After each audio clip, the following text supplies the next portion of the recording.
Damn this fucking heat, man. I was talking to somebody today, and they say it's gonna go on for another 10 days. I lived in Ireland all my life. I'm not built for this climate. I know I look like I do. I look kind of exotic, you know, but I'm not built for it, you know. But a memory came back to me while I was in the gym, and it was a past memory of when I was in the psych ward. You know, I was like 20, 21. Off an acid trip that I was talking about in the previous video, a fucking bad trip. Fought it for a few fucking years, it eventually got me and I ended up admitted, you know.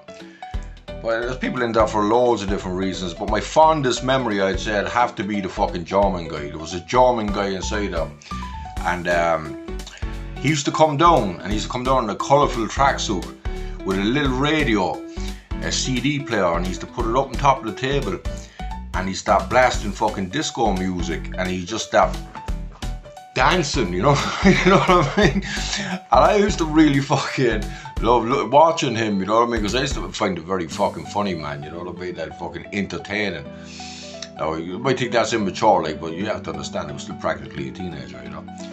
And he was the thing I used to look forward to the most, because he used to do it periodically. So when I used to see him in his colourful tracksuit, I used to say, yeah, it's fucking on, yeah, we're getting the fucking show now again, you know, and I'd be sitting back getting ready, drinking my coffee or tea or whatever, you know, get myself set up. But he used to leave me down periodically, you know what I mean, because sometimes he'd come down, he'd put his little radio up on top of the table again, and he'd have the colourful tracksuit on, and he'd be just about to get going, do a jig, you know, and he'd stop just, you know, halfway through and say, no, and that's feeling it today, and then just grab his fucking radio and walk off, and I'd be like, that's fucking anticlimactic.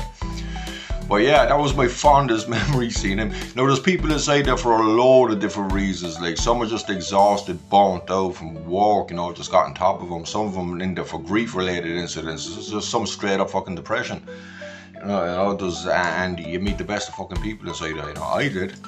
And it's funny enough, that place at the time, I don't know, does it operate like that now anymore, but they used to leave us outside.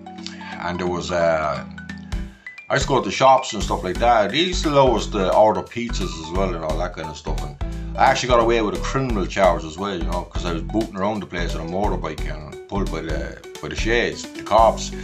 Said, where are you from? I said, in there, and pointed to the no house, and they walked me back up with the bike and just fucking let me go, no charge, no nothing. So I was like, that's the job.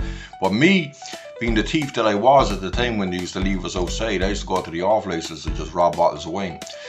And one day I came back, I had the wine hidden, and I wasn't in the mood to drink it. And I was walking up the hallway or the corridor, and I looked in and I saw the German guy.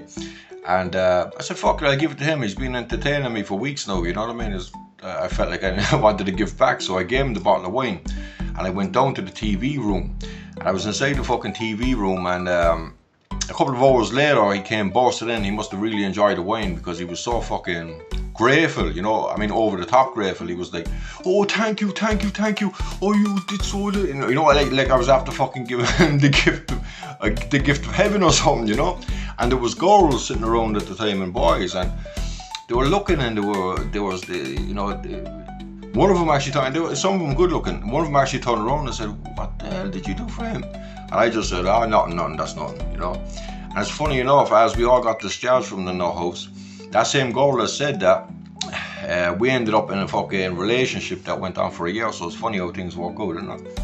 Yeah, but that's what I was thinking about today as I was in the gym and on the way back, that funny memory of that German guy with the tracksuit, colourful tracksuit, fucking dancing. I have a leg injury now, man, you know what I mean? Fucking, I was squatting today and I could feel it progressing, and it got worse, progressively worse. It was hurting on the way home from my friend's house. It's really bad now, I can barely put any pressure on it. But that won't fucking stop me, man, you know? I'm training upper body tomorrow, so I don't give a fuck. I'll get someone to bring me up there in a wheelbarrow if I have to.